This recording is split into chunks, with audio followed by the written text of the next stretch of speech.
Hello there. Welcome to a new episode of PlayHead podcast. I'm Nemo from the YouTube channel Dr. Nemo, and I'm here with Sami from Aim by Frame. How are you doing, Sami? Hello there. I'm good. Great.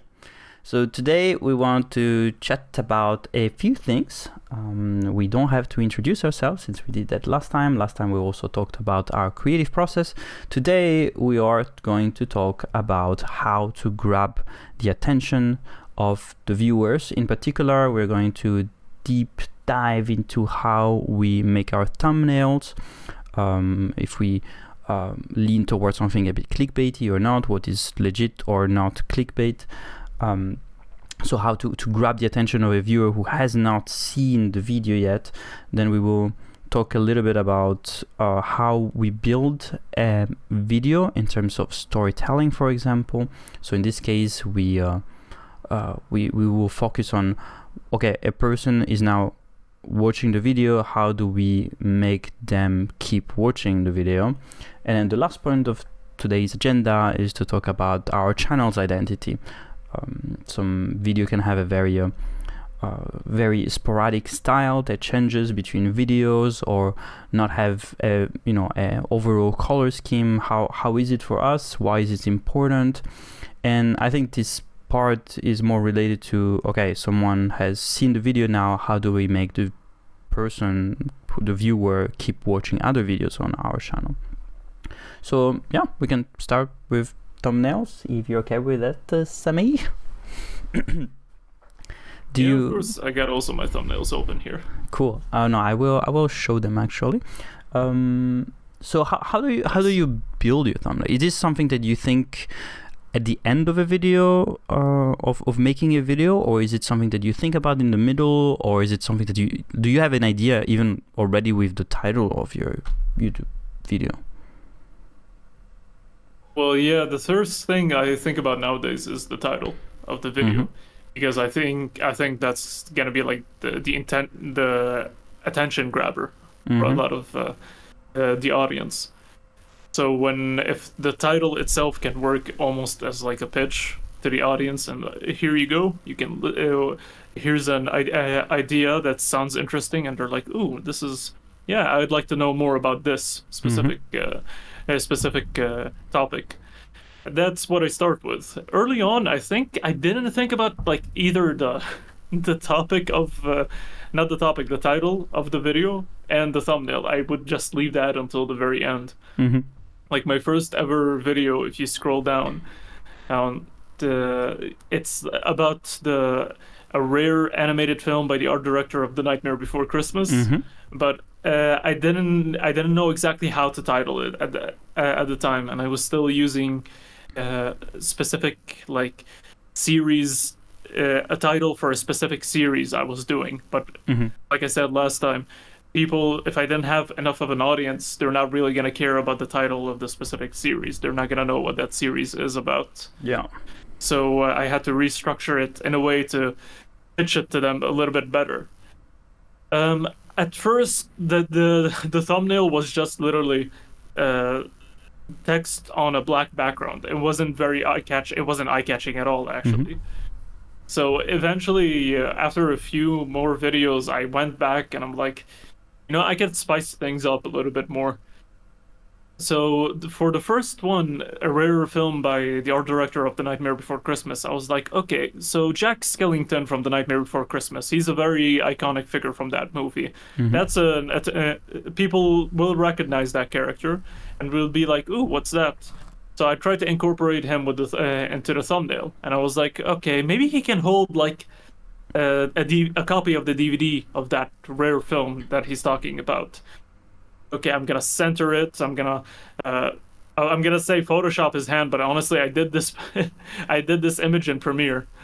So I'm gonna Photoshop his hand holding the DVD, and I'm gonna put this iconic spiral background, because that iconic spiral is both showcased within Nightmare Before Christmas and the movie Carnival that I'm talking about. I didn't know this. So I was like, okay, this could be interesting. And basically, I've been trying to think of like interesting thumbnails ever since. So for the latest one, for my latest video, Hero Inside and its creator, I discovered the series through like fan edits on the internet, and those had a very specific vibe to them. Like they were very much in the in the area of brain rot content and stuff like that. So I decided, okay, maybe I can like ironically utilize the brain rot words and terminology like peak, aura. All right, I gotta put these in gigantic texts in the background and center the character that everybody does the edits of, and I can be like, all right, this is gonna be like over the top ridiculous, but at the same time it's like taking itself way too seriously. And I was like, I don't know if people are gonna like this, but I'm gonna be like, why the hell not? No. I had a few comments being like, okay, did you change the title of the video? Because early on the title was the breakout hero of the breakout villain of Hero Inside, but it wasn't a very accurate title, so we changed it to Hero Inside and its creator because that's what I mainly talk about in the video. And they were asking, and someone was asking me, okay, but are you gonna change the thumbnail too? And I was like, nah, I think I'm gonna leave the thumbnail just because I'm gonna have this one ridiculous thumbnail. That's about it. Yeah. I'm gonna try a new thumbnail style for the next video. But even with the video before that, I'm trying to be more and more, cinematic and eye-catching. Like for the anime video about Yoshiaki Kawajiri that I made, called The Brutal World of Yoshiaki Kawajiri. He has very dynamic character movement within his films, so I decided maybe I can take this one dynamic pose. I can take this abstract looking background that I took a still from, and I can do like some epic action movie style texts around it, and like Brutal World of Kawajiri, and the gun that the character is pointing at the screen is going over the text, and some of the text is going behind it. And I was like, okay, maybe I can play with that, and then make it look a little bit more like a movie poster. Actually, I'm trying to slowly go from cliche thumbnail. I think from the Arabic VeggieTales ripoff video that I made, as very cliched, but I do like how I put like the characters of VeggieTales looking in a very confused way at the ripoff characters of themselves. I thought that was very funny. Although the text VeggieTales ripoff, the text is very like a cliche font that I used. It's I forgot the name of the font, but everybody always uses that font, so I'm trying to diversify what exactly I use to not look more and more cliched. But I'm trying my best to figure out what exactly gets the most clicks. I think The Brutal World of Kawajiri and a rare film by the art director of The Nightmare Before Christmas are my personal favorites. Yeah. I would not put your VeggieTales ripoff thumbnail into what I consider cliche. For me, cliche is more about like really, really cliche. Like some of the thumbnails where someone treats someone's face with, an open mouth, treats a very big red arrow pointing at something that's nothing, having red circles, or, like having a title where it goes like, oh, you won't believe this, or something like that. So I don't know, like maybe your font is an overused font, but I did not really notice. But yeah, so do you think this is the most, let's say, cliche / clickbait thumbnail that you have, the VeggieTales one? I have the VeggieTales one, and I think I have the good live action adaptation of anime one. It's just the title, actually good, on it. I think you can scroll down. Oh yeah, I see it. But yeah, but it's like you can tell like the one that I feel is the most clickbaity one, the good live action adaptation of anime, it doesn't have that many views. Yeah. So it's that like the clickbaity thumbnail actually worked. Yeah. Then I wanted to ask you if you, like, how often do you change actually thumbnails and titles, and do you also do trials? Because for me, in my experience, it's a little bit difficult to do, to check if a because now you're saying that, you know, like one of your thumbnails or are not very clickbaity. People are not really clicking. But then also we both have a very low number of subscribers, and I think the how do you say, like the statistics of click-through rate, so CTR, which is the I think it's the percentage of people who have seen your thumbnails, but the percentage of the people who have actually clicked on it, it's low. But also when you look at statistics, I think there are like big peaks and then very low lows, and it's only stabilized once you do have this click-through rate percentage, only stabilized once you have a lot of when it reach a lot of people, and so I don't know, like, if for me doing thumbnail and title trials while having a very, very low amount of people reach with my thumbnails, if those statistics are actually accurate, you know. Yeah. I don't honestly, I kind of don't pay attention to the statistics. Like, I always have my channel analytics to the side, and sometimes I click it, but I never really pay attention and actually read through it and go and be like, oh, okay, this got a lot of views like this got a lot of views, this didn't work, this. I was never a numbers guy when I was starting out, and I'm still not one. So I kind of just forget about that part, and I think, honestly, it just removes a lot of stress. Yeah. I want to say it's just to keep me not stressed, but to be honest, I think it's just because I'm lazy. I don't want to go through all that. So do you okay, these are the numbers. Do you sometimes have like a couple of thumbnails for one video and then you try both? Do you do that? Oh, no, I've never actually done that. I've only ever switched up the thumbnails like months or weeks later when I'm like, okay, I'm not really feeling the vibe of this thumbnail. So I go back and be like, okay, this one isn't very nice. I'm gonna switch it up. Originally, what I used to do is I have tried to have a very distinct color pattern for my overall videos.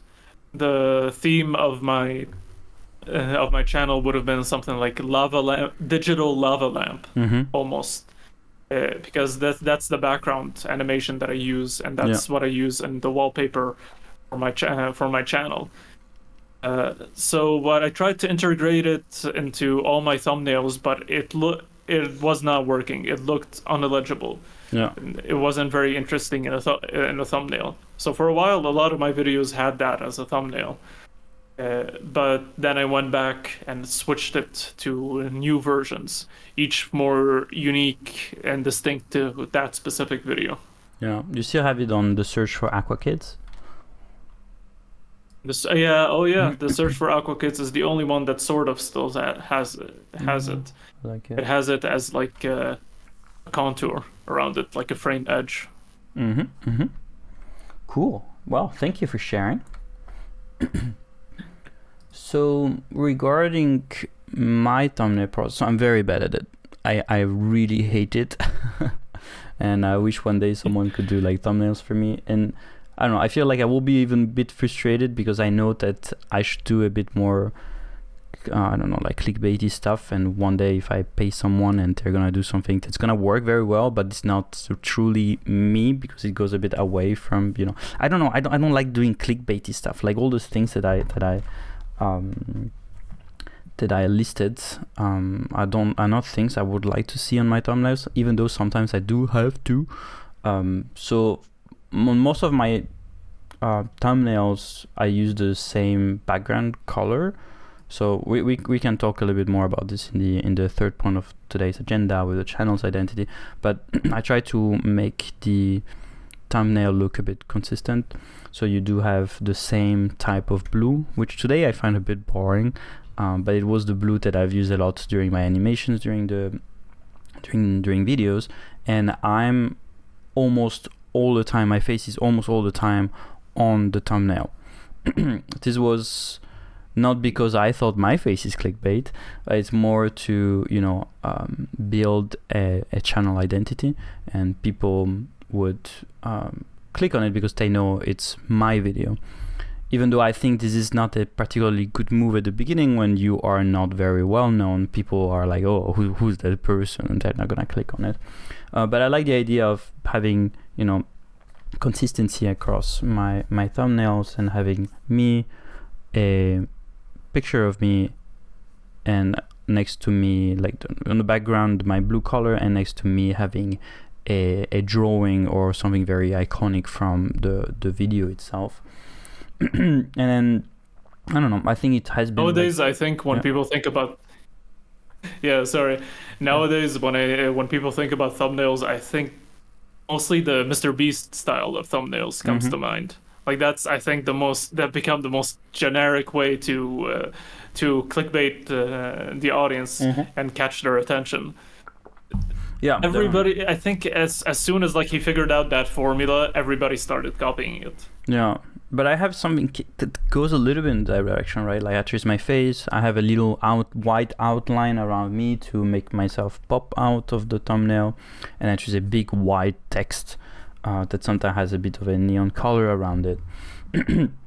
But yeah, I don't know. Like I got a bit tired of it, and also I never really tried to have catchy titles. In the beginning, my titles were, and they still are, like I never changed them. But for example, one video's title is "The Tardigrades Microcosmic Number 1," because it is part of this let's say classroom microcosmic, where I talk about microscopic animals, and what am I talking about is the tardigrades. That's it. I could have made it way more clickbaity. I've never done it because it was kind of against what I wanted to do at the beginning. But then if you watch the I'm guessing what is the clickbait version of that title? Is it like this animal is everywhere? Yeah, and you don't even know it, anything. This animal can survive anything. Yeah, but it's actually, if you check the second video in the microcosmic series, the title is "This animal is like a vacuum cleaner." But between parentheses, then I still write rotifers, which maybe I should not write, right? Also because it is in the text of the thumbnail. And so if you look at the first video, the tardigrades, it is already written "the tardigrades" on the thumbnail, and so maybe it's good to have another thing written in the title instead of duplicating.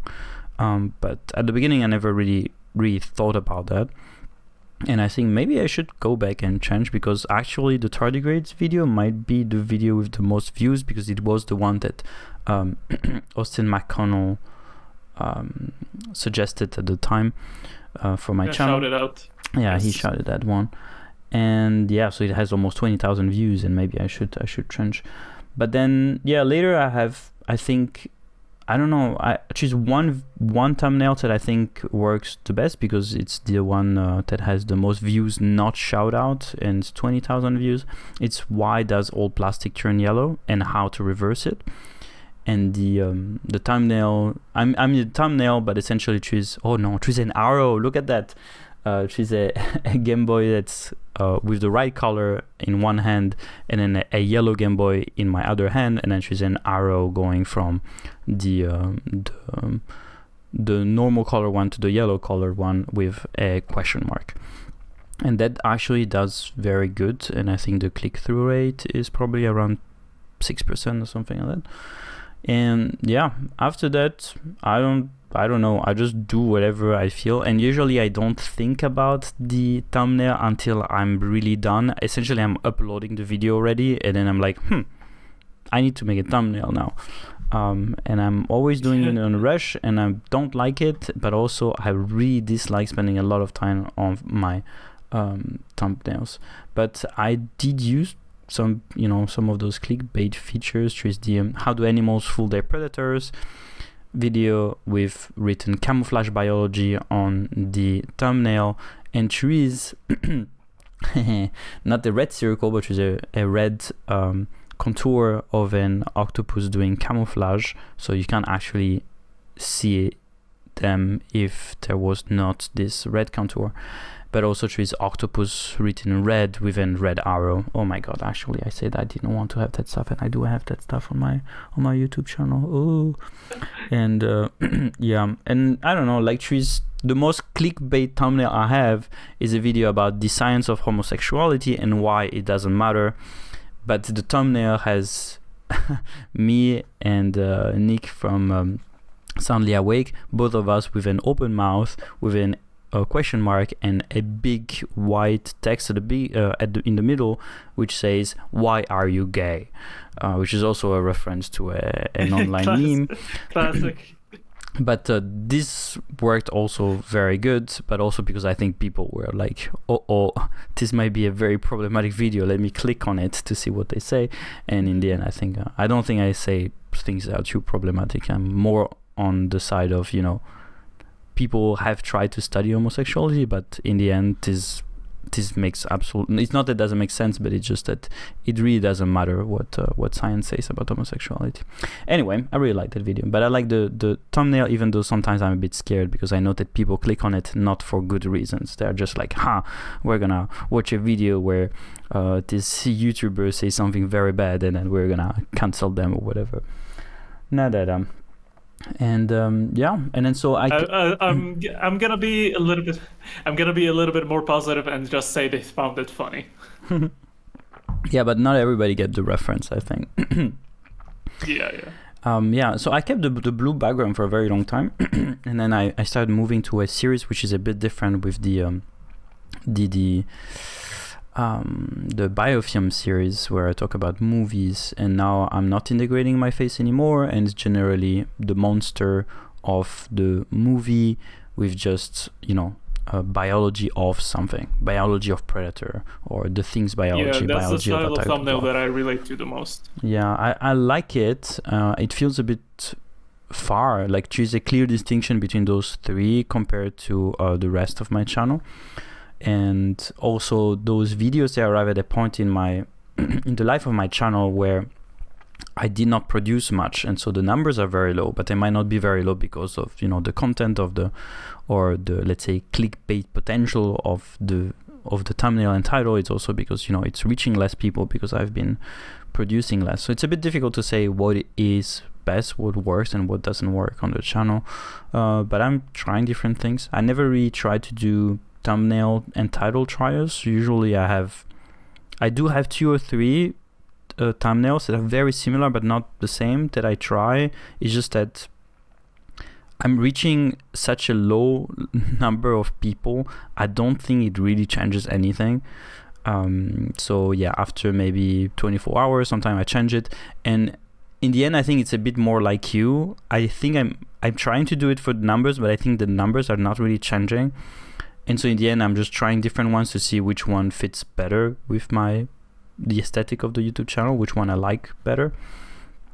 And and sometimes I go to Discord and ask people, like, which one do you prefer? And people end up preferring one that I don't like. And then I put the one that I don't like on, or that I don't like too much on the YouTube channel. And then after a few hours, I'm like, I don't like this. And I go back to the one that I prefer. Because it's more of I don't know. It's sometimes I feel like right now I don't have the right number of followers to care too much about the potential of going viral or something, and I just do stuff for me. But I don't think it's a very good approach if I want to break some numbers and like go viral or something. But yeah, so I don't know, like I don't know where I am. I think all of the, let's say, clickbait features of my thumbnails and of my titles are always legit. I never lie. And sometimes I just ask a question, and those questions I actually do answer in my videos. In one of my titles I say like, I climb inside a blue whale, which really sound like a lie, but actually it is true. I do it in the video. So yeah, I don't know, I think I do use a little bit of clickbait stuff. I do have a very strong identity for thumbnails. I even have like color codes, so like even though like the background is the same for all of the videos, the border around the video changes color based on the series it is part of, which I think in the end is not great. Like, it looks good if I go on a playlist, and because essentially all the videos within that playlist have the same border, but then on my homepage, video page list of my channel, then everything is blue, but then all of the colors around the thumbnails are different, and it looks a bit like a rainbow, which can be cool, but I don't know if it really helps. I think it makes it more confusing, because on top of this you also have like the red line of your progress within the video that is like on the lowest part of the video, of the thumbnail. So yeah, so I think that's it for me. I'm very bad at it. I think I really should focus in the future on making better thumbnails. I think someone like maybe Mr. Beast said that I don't know if it was Mr. Beast, maybe I'm like misquoting, but that, you know, your video is great and the content is great, but the wrapping is so important. The wrapping is what is gonna make, you know, the wrapping, so the thumbnails and the title is gonna, that's the part that the people see without even seeing the content, and that is almost the most important part. It's almost more important than the content itself, because your content can be as good as you want, people will not click on it if the wrapping looks disgusting. But even if your content is bad, people will click on it because of the nice thumbnails and the nice titles. Of course, you don't have to lie about it, but yeah, so I should work a bit more on it, and yeah, so I think that's it for me. I think a lot of people say don't judge a book by its cover, but I don't think that's what that saying is supposed to be about, because posters and like thumbnails and wallpapers, they're made to be judged to catch the attention of the audience. So I really want, these days I actually make thumbnails before I even make like the video as inspiration. Oh, wow. Sometimes I really want to inspire myself to be like, okay, this is what the video would end up looking like, and this is like the thumbnail of it. This is the mood that I'm trying to set up. Mm-hmm. Like for the brutal world of Yoshiaki Kawajiri, I made the thumbnail like 2 months before I managed to finish the video. Mm-hmm. So I was sending it to a bunch of different Discord groups that I'm in for YouTubers. And I'm like, hey, can I get like feedback on this? And they're like, make the text bigger. This is really dynamic. This is nice, but make the character pop out a little bit more.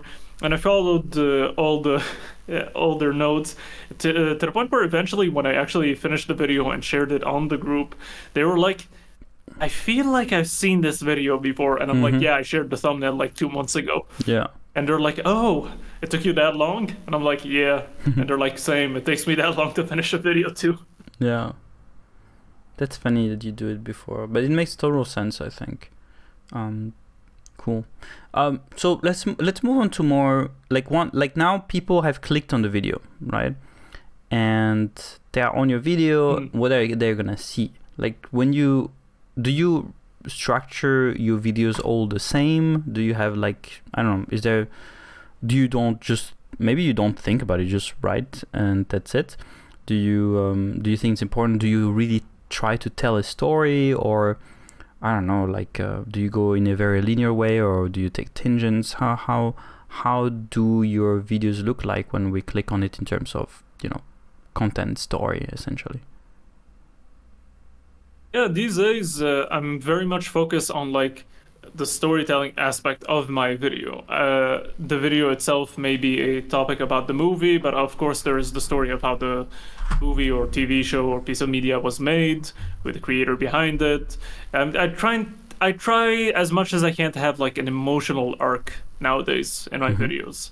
That's and of course I structure them as well, like an actual essay. They're under the format of video essays. They're under that genre. Yeah.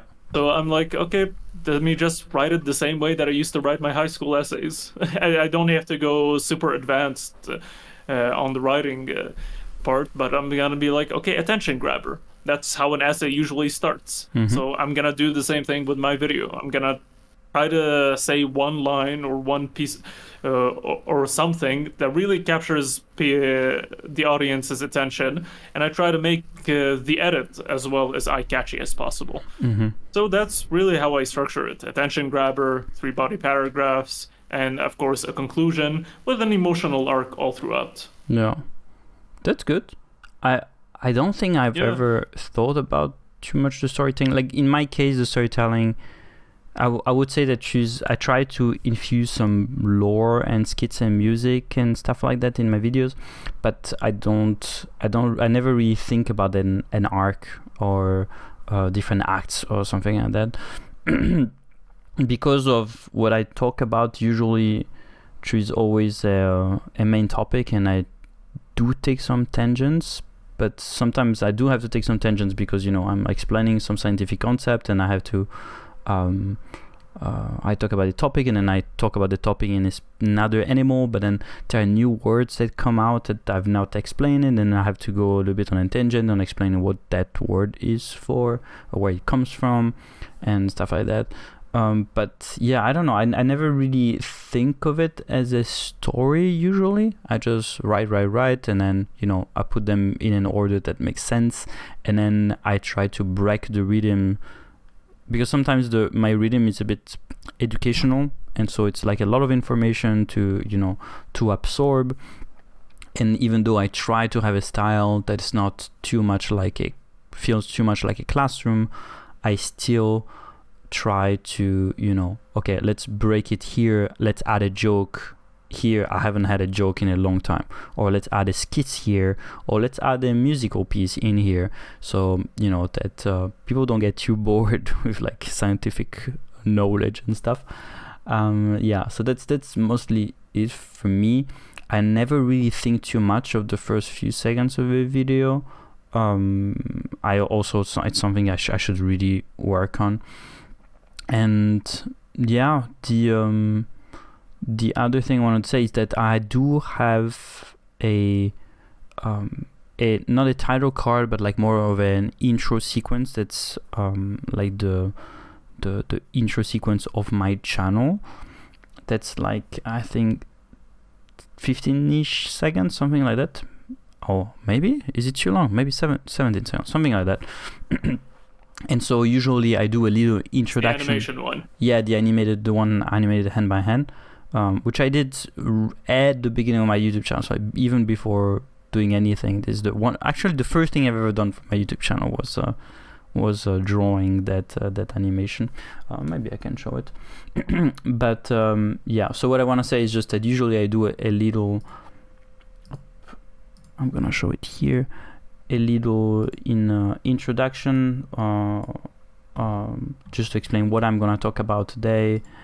Sometimes it's a little joke and it's a little cringe, and after that we start with the intro sequence, and then I go point by point and I start talking about the topic. I'm just showing the beautiful animation. Yeah, so that's the only thing. Usually a little introduction, intro sequence, and then every video is kind of different from there. Then this is gonna be linked a bit more to the third part of today's agenda. But I insert skits and music, and usually even the skits, they involve characters which are recurrent characters, and it's my channel is not a fiction channel in the sense that it's always about like certain topics and science, and I do make music, but it trees a little storyline which is very much in the background. Like if you watch one of my videos and you've been following everything from the beginning, you can kind of get it. Just like some timeline problems with, you know, a future version of my character who comes back and try to, you know, avoid a possible apocalypse on this timeline. There is an ongoing, ongoing jokes and between me and like my assistant character who's a rubber duck, and yeah, so it treats a little bit of a storyline, let's say, and I do plan actually to make that a bit more present and more on the foreground now of my videos. But the YouTube channel has never been presented as a fiction, as a fictional or fiction, like, you know, like a fiction channel where you do watch just little shorts. The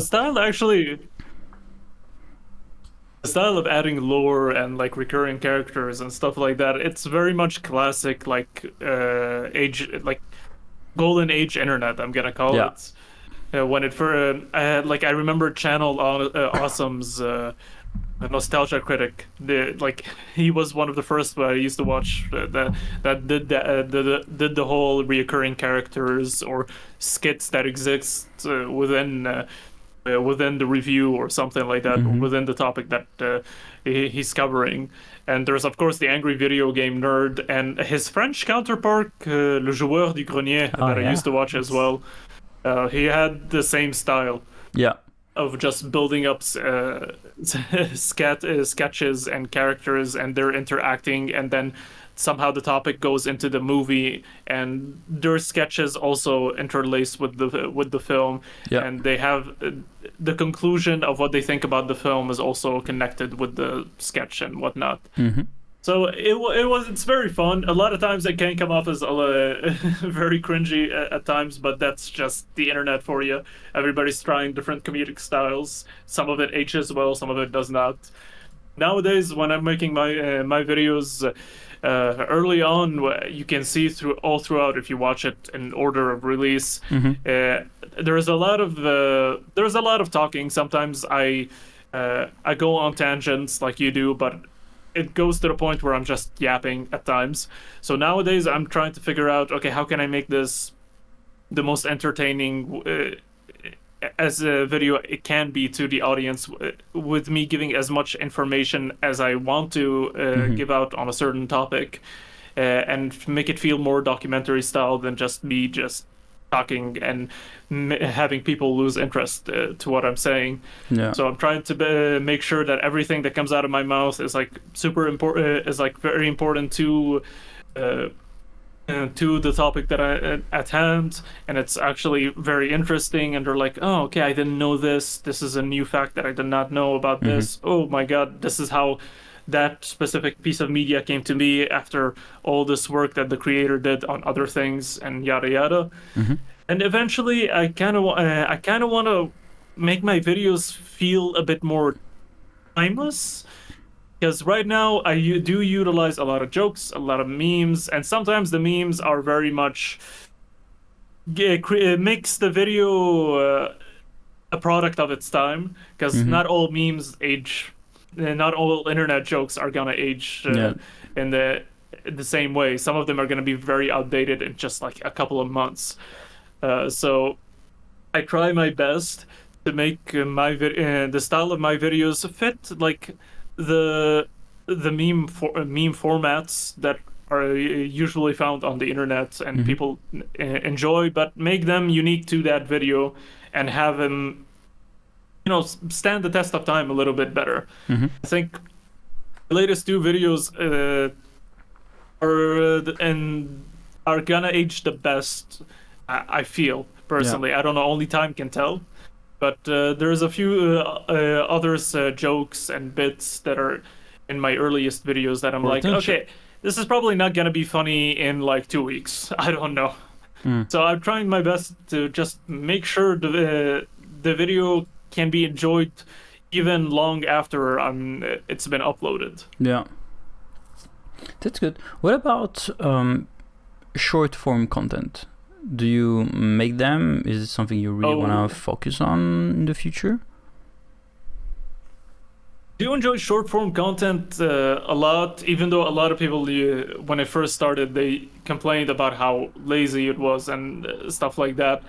But to me, short form content gave me the opportunity to talk about topics that I did not want to dedicate a long form video to, and it made it. And there's still a lot of interesting pieces of media that I kind of want to be like, hey, this exists. This is interesting if you want to watch it, but I don't want to work like a 10-minute video on it because I don't really have that much to say about it, and I'm not gonna spend that much time researching about it. So I'm like, oh, I can make just really small, short form content, and they're easier to make, of course, and they're not that stressful. Like I don't have to worry a lot about them being the best videos ever. I know people just scroll away from short form content if they don't enjoy what they have in the first few seconds. So I'm like, just gonna make talk about like interesting pieces of media in a very short period of time. Try make the video as funny and as snappy as possible to get people's attention, and it ended up being kind of fun to talk about these, to the point where I like started writing down a bunch of different short form video ideas to coincide with like specific media releases or popular film releases. And I'm gonna release them at the same time as that, as like a big movie released, because the topic sort of coincides. Like if Superman is coming out, which it did, I also have like a video on the DC universe and the new universe coming out, and it's like maybe a theory that I have or something like that. Or if like Jurassic Park is coming out, I'm like, okay, here's another dinosaur related piece of media that I really like that not a lot of people know about. So I'm like, I can make that too. And the cool thing is I can record a bunch of these and even edit a bunch of these way beforehand and just schedule them. And it gives me time to work on my long form content so that the audience doesn't forget that my channel exists. It's a reminder that, oh yeah, this channel is still creating, and it's still creating interesting content. I hope like the audience doesn't like get too disinterested because they're like, okay, he's mainly making short form content, I'm not here for that, I'm here for the long form stuff. So hopefully I get it gets the right vibe. It's entertaining enough, it's cool enough for it to keep my channel alive as I work on the next long form video. And once that comes out, I can also not worry about not releasing another video soon, because I still have the short form videos coming out and scheduled. So yeah, I think it was very helpful. Though I remember when we were discussing short form content way back, you had a very specific, I think, what was it, one video where you answered a bunch of random questions about random science topics or stuff like that, and I was like, hey, you know what, this could be an interesting short form series where you just answer specific questions and for each short, and each one can be its own specific standalone video. And I bet you weren't really that convinced about short form content at the time. Am I right? Or you're totally correct. Is my memory wrong? Totally correct. So I do have a series, let's say a long form series, which is called Quack. And so Quack is usually can be pretty short. Like if I go on the channel, they're around 5 minutes. 5 minutes, 5 minutes, 5 minutes. There's one special Quack that was like 20 minutes because I took all the questions that kids asked me, and then I made a very long video about it. Relatively long video. And I essentially what I did at the time, mostly for TikTok, because I didn't publish them here on YouTube, was to take those 5 minute videos, because those 5 minute videos have essentially there are 3 questions every time. And I take 3 questions that the audience asks me or that my community asks me, and I answer those questions. And then I was able to make 1 minute videos with each question that I do talk about in those Quack episodes, essentially because there are also some skits, there are some moments where I do jokes that I removed from the short form content.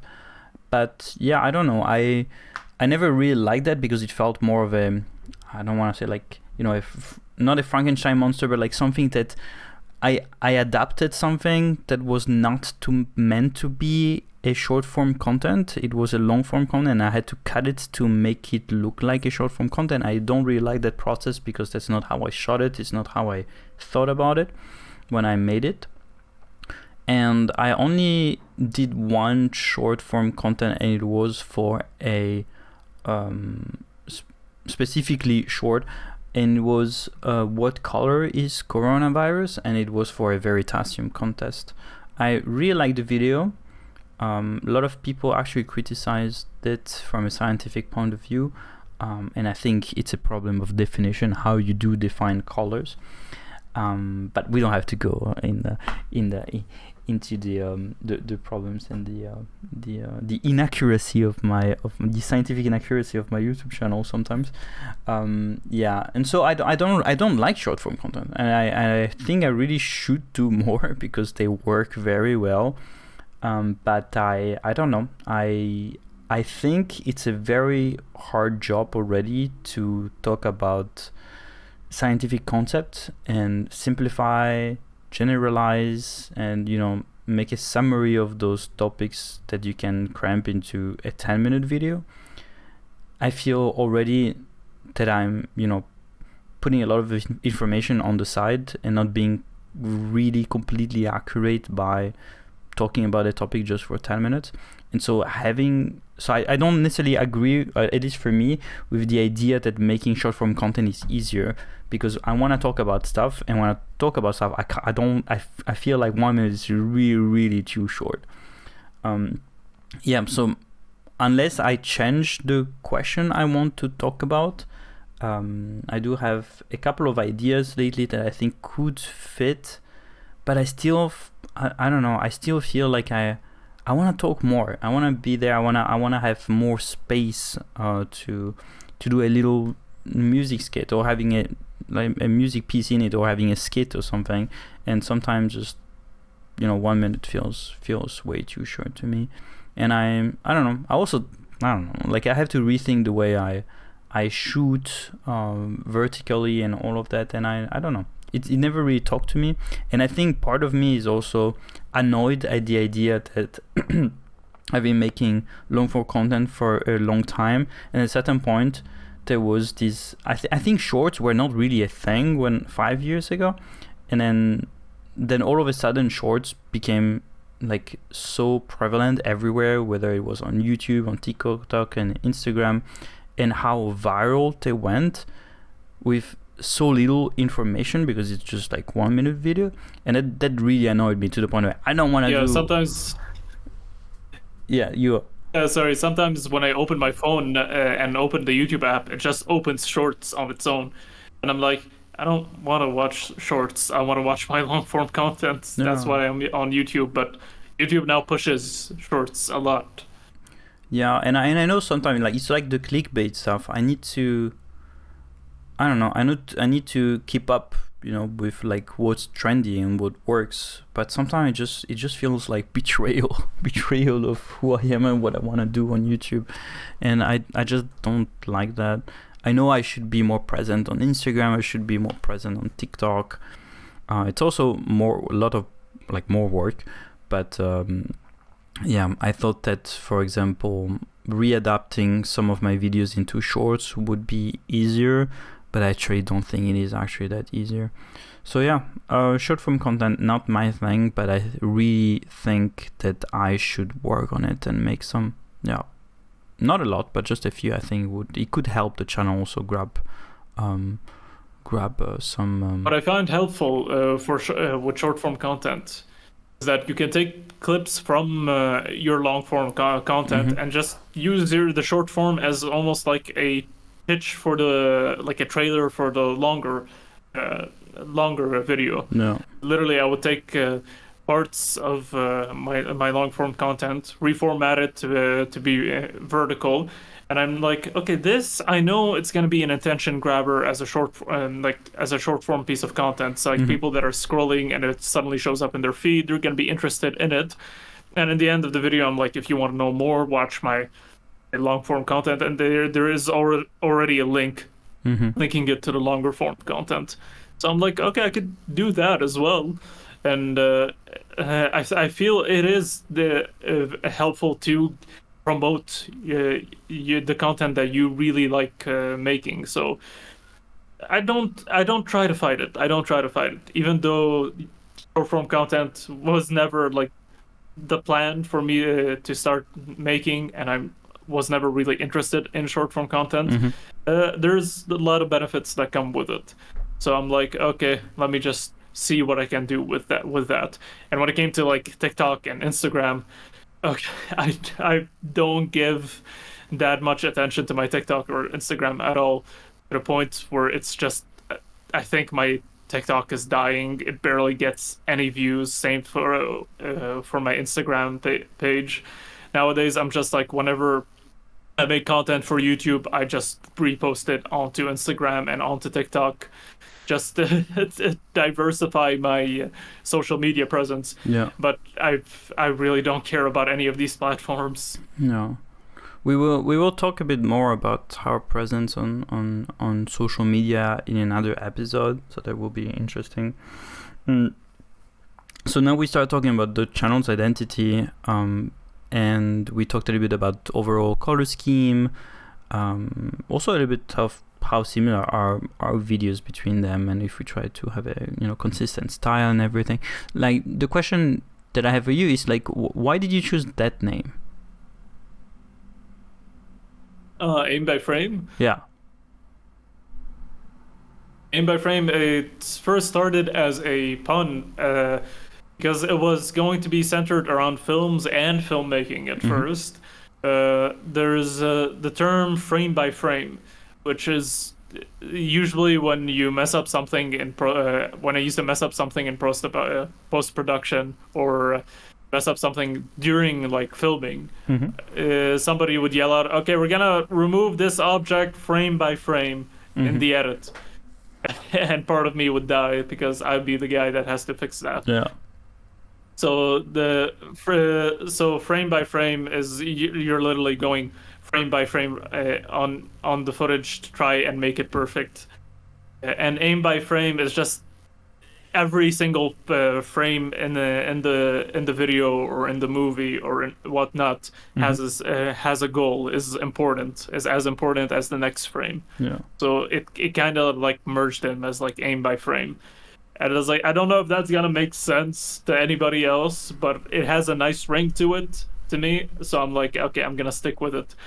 But honestly, part of me is kind of mad that I picked that name, because apparently every time I write aim by frame, I get this other series of videos called aim frame. Okay. It has something to do with billiard or pool, and it's supposed to be like a frame that helps you score properly or know what move to do next. And every time I type my name, it would recommend these random billiard videos, and I'm like, I don't know what that's not fair. That's not fair. That have nothing to do with me. It's like, all right, name is already taken. That sucks. And I think there's like a photographer that has a very similar name now, like Aim Frame or something like that. So if you Google aim by frame, sometimes he might pop out. Yeah. So I just did that. I mostly see you. And your name though.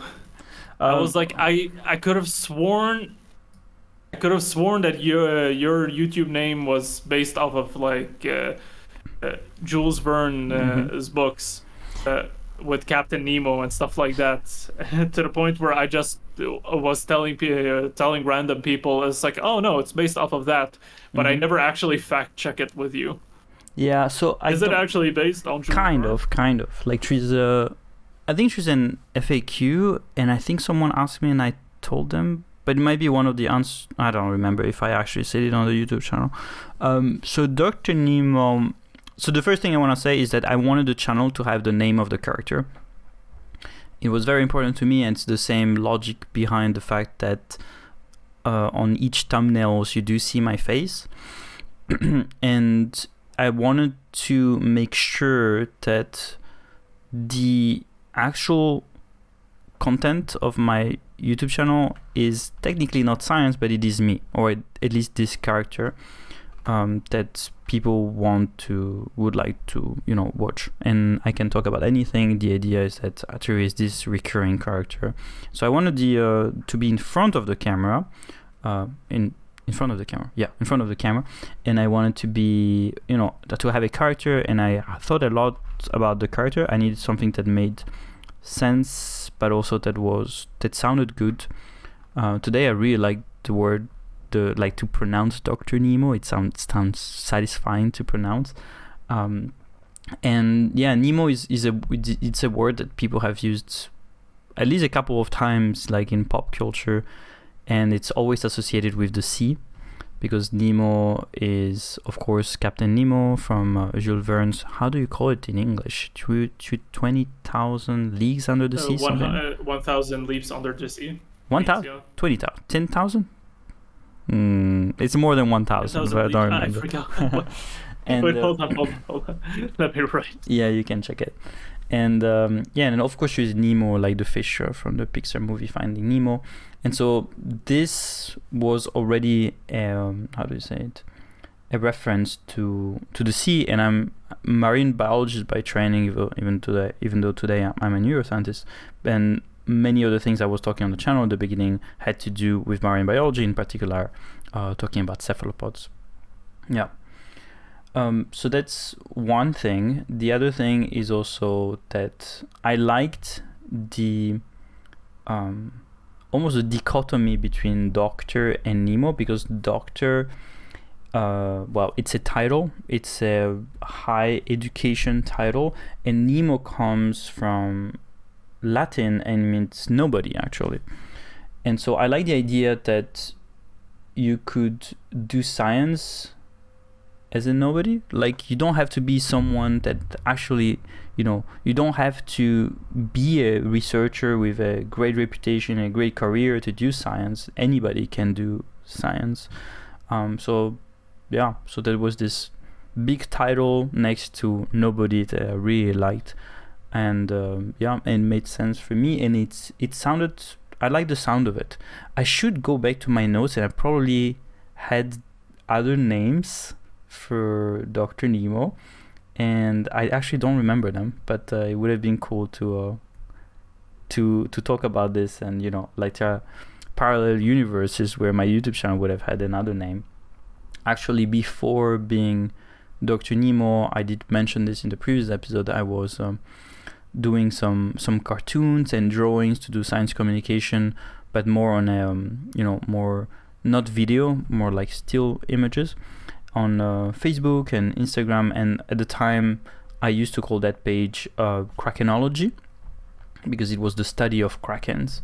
And Krakenology, it's a name that I really like, and then I started using on Dr. Nemo's channel to talk about cephalopods and more broadly about biology. So that's the justification. Back to Jules. Yeah. Back to Jules Verne, it's 20,000 leagues under the sea. Yeah, there you go. And there's also a kraken in it. And also... there is. A very good friend of mine has done an entire video on my channel, the dolphin episode, and that's my friend Cyrus. And Cyrus, I think, is the name of a character in 20,000 Leagues... 20,000 Leagues Under the Sea, I think. 20,000. Yeah, and it was also pretty cool because like, Captain Nemo, Ned Land, Pierre, there's a few characters I cannot find. Hold on, let me see. Cyrus? I'm gonna Google him. I'm gonna Google it. 20,000 of the Cyrus. Oh, maybe it's not a character. So AI Google. The character AI. Cyrus Smith is not present. Oh wait, hold on. Oh, The Mysterious Island. It's from another book of Jules Verne called The Mysterious Island. Okay, there you go. Anyway, my friend needed to have a name for for his character that would appear on Dr. NEMO'S channel, and he got Cyrus, which is a reference to another Jules Verne's work. And yeah, so I think for the name, that's mostly it. Overall color scheme, we already talked about it. My videos are quite similar. There are different themes, but in the end, I do mostly the same thing all the time. And yeah, I always like the idea of being in front of the camera, and for me, it's mostly because, well, first of all, I like to perform and do stuff, and I like to have the camera looking at me, you know. But also, I just I don't know. I just think that, as I was saying before, and then it's just that I like the idea that people, whatever I talk about, people will come back. If today I talk about science, tomorrow, like, no, yesterday I was talking just about science, today I talk a bit about movies. Tomorrow, I don't know, I might start dancing or do something, and I know certain people will stay because they were here in the first place because they liked my character. They might like also my content, the stuff that I talk about, but they like my approach and how I talk about stuff, so that, you know, if tomorrow I talk about anything, they would still stay and keep watching. And so that was a very important decision I took at the beginning, to make the YouTube channel about the character more than it is about the content that they talk about. Yeah, so this is what I hope will happen. This is why I think also people keep showing up on my channel. Yes, of course, I know certain people come back because they want to learn, but also some people are kind of attached to the character, and I like that idea. And so if one day I change topic, I'm sure people will stay, or a portion of the people that are here will stay, which I'm not sure could happen. Like if you have a YouTube channel where it's not about a character, you know, approaching a certain topic in a certain way, and it's just a voiceover, and you're, of course, you do have an identity, you can have an identity and color scheme and everything in a way to approach stuff, but then I don't know how much people would like to come back if all of a sudden, I don't know, for example, you in your case, where you do have your own identity in terms of like how you approach things and what you talk about, but like let's say tomorrow you do apply the same approach and the same type of video, the same template, but you do talk about something completely different. Do you think you would lose a lot of people or not? Yeah, that's a thing that I wonder about, because I do want to branch out more than just animated films and obscure animation and stuff like that. There is a lot of strange musicians that I grew up with that I kind of want to talk about. There is like sometimes specific stories about the making of specific films that I just want to talk about. And sometimes I feel like I just want to switch up the channel's entire concept into just documentaries in general. Mm-hmm. So it can be documentary of whatever topic comes to mind, but that's going to be a very slow transition. Yeah, I believe. Like I think what I can do is I can talk about more and more animated films, and then slowly maybe sneak in one about an obscure musician. It's still in the same vibe as obscure media, mm-hmm. and then maybe talk about another very strange instance of like a behind the scenes story in the film, in a very specific film. I feel like it's all gonna be in the same realm, so to speak. I think my audience would be open to that sort of thing. The one thing that's gonna make them maybe not very open to watch is if I completely change up the channel and just make random documentaries about random topics, about random people that they might not have been subscribed. That's not the reason that they subscribed for. Mm-hmm. So that's stuff that I worry about, but I can always try out a few things. Yeah, that's cool. I hope it works out. And I think if you, for example, I feel like if I were in your position, I would branch out in a more progressive way. I know that, for example, on my YouTube, like people are there because, like, I know there are kids, right? There are kids that watch my stuff and they want to watch Dr. Nemo. They don't care about what I talk about. And if tomorrow I do have some plans, and I said to them, I just want to, there is one piece of history, I want to talk about that. and has nothing to do with science, has nothing to do with movies or whatever, and it's a little project that I have there, and I'm sure that if I make it, people will watch that. And if I want to branch towards, I don't know, history or other things, I can be a bit, I imagine I could be a bit abrupt in this change. I don't necessarily have to be very progressive, but if my channel didn't have like this strong identity revolving around a specific character that's always in front of the camera, then I would say it would be smart to do it, to branch out in a way that's more progressive, so to be sure that people, stay and are not like freaked out by like, oh, like, why are you talking about this? This is not a channel about that, right? But I think that's the whole point of my channel, where, yeah, of course I do present it as a science channel, but it's a channel about that character, I think. Yeah. I think in my next video, I managed to get an interview with with the director of that film that I'm covering. Mm-hmm. So I'm gonna also integrate a lot of his comments into the video, and that's nice because I can try out what a video can be like if there's less of my voiceover mm-hmm. and more of the creatives and other people talking within the video. Mm-hmm. So there's another YouTuber called Dotford. I really like his documentaries. And a lot of originally when he first started, it was a lot of his own voiceover, and then the stories suddenly slowly shifted from him using less and less voiceover mm-hmm. to him utilizing more news clips and interview clips and intercutting the different quotes and pieces of dialogue from different videos mm-hmm. to make one cohesive long story. And there's still a little bit of his voiceover, but it's mm-hmm. mainly audio from those news broadcasts and those interviews, and that creates the story throughout that.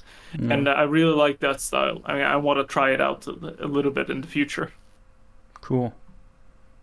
Yeah, and I didn't know the channel. I will check it out. Dodd Ford. I like the thumbnail. Dodd Ford. I'm gonna share this.